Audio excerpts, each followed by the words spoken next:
On this episode of Lapeef, Let's Talk. $1 on the table, trusting that no one's gonna steal it? No. Should they steal it? No.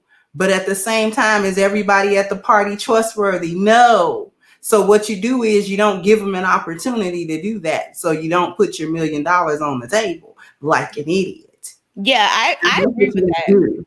I agree with that. It's just, I think that in relationship. Hold on, okay. I'm gonna go back to answer. No, she can rock. I'm a rock with her. I'm a rock with her. Let her rock. Go ahead, Kay. Go ahead, Kay. What was you about to say? So I agree with what Kayla and Crimson said. And I agree with what you said, Anton. The thing is that in a relationship, though, if you come into a relationship with all of your past trauma and you're like, all men are treating me terribly, all men are cheaters, or all women are this and that, you're not going to have success. I don't know, okay. I don't think that's not something that listen, every situation is not something that you need to work on. I think that that's something you need to learn from, right? Well, if somebody kicked me in the teeth, and as a result of me opening up my mouth, that's their fault the first time. The second time, you have to pay attention and not open your mouth and get your teeth kicked in. Right. It's some lessons that's best learned by not continuing to work on like having to open up. Listen, some of us is just fine living our life without having to divulge certain information. I agree for the rest of our life. You don't always have to keep. I agree with you that not all information needs to, just poured out. I get it. People have their, limits of what they want to share or whatever. I agree with you about that. I think that the place where we maybe disagree is that if something happens to you and now you're treating everyone in the future based on that, that's something you need to unpack, sort out, figure out, go to therapy, figure it out. Because look, think about it, Anton, think about it. If, let's say, let's use a woman, got cheated on, should she treat every man as if she's Johnny Cochran, RIP, as if she's Johnny Cochran and he's like under this investigation light because she got cheated on before? No, yes. No, yes. No, because that can, no. Mm-mm. Yes. No. Yes. And I'm not saying that you shouldn't. Everybody needs to prove themselves. Nobody just get the benefit of it. I get that. But I'm saying in terms of being biased based on your experience. If you're biased, we all are biased. We all judge each other every single day. Treat him like Johnny listen, the minute that somebody walks in the room, they never have to open up their mouth. One at a time, y'all. One at a time. They don't have to open up their mouth. That's life. It don't matter. Yes, it is. Yes, no, it's not. If something bad happens to you, let's say I'm in a parking lot and whatever, man robs me. Okay, fine. That happened to me. Absolutely. Okay, but listen, does that mean I need to just think all men are robbers? No. That means that you assume the worst to make sure that you protected because people are scumbags. I get that. Yeah, I don't sit with my back to the door. I get that. I watch and see if somebody is trail. I take weird ways back home. I don't.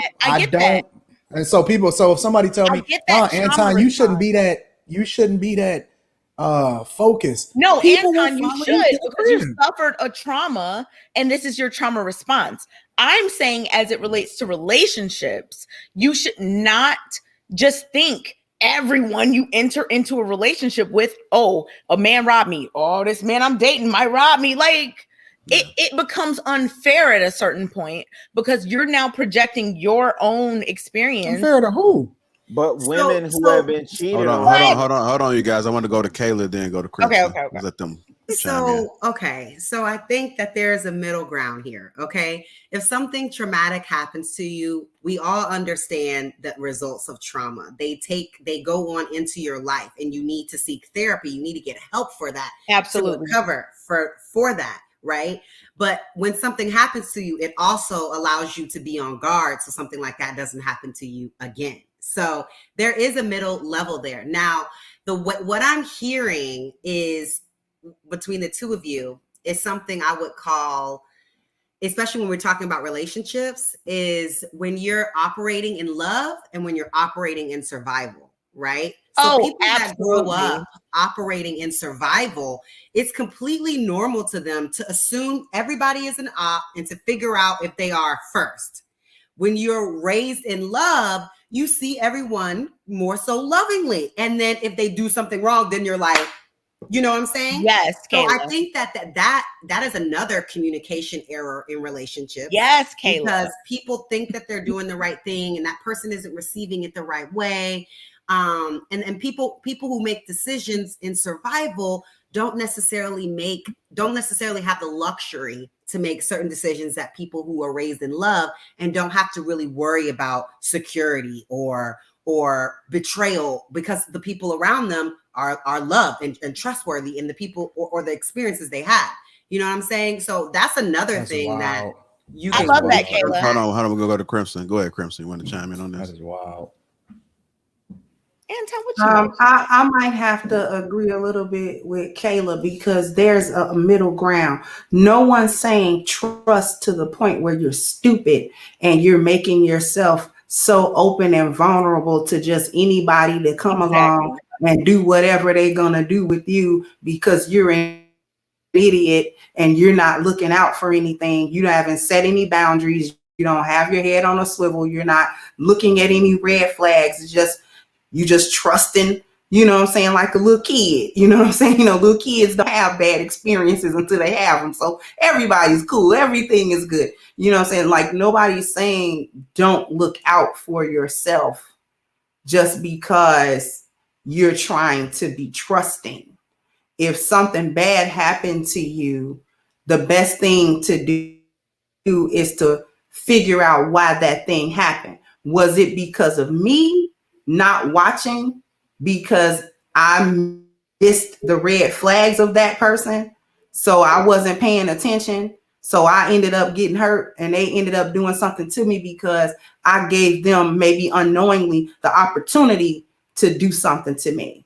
You know, it's just like with the example, you know, if I got $1 million and I'm having a party, do I put the $1 million on the table trusting that no one's going to steal it? No.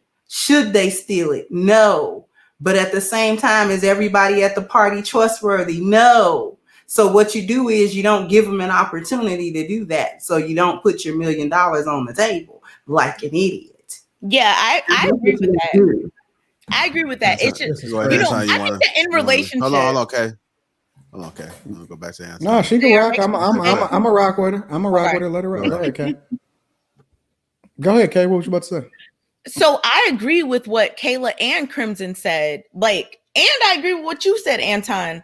The thing is that in a relationship, though, if you come into a relationship with all of your past trauma and you're like, all men are treating me terribly, all men are cheaters, or all women are this and that, you're not going to have success.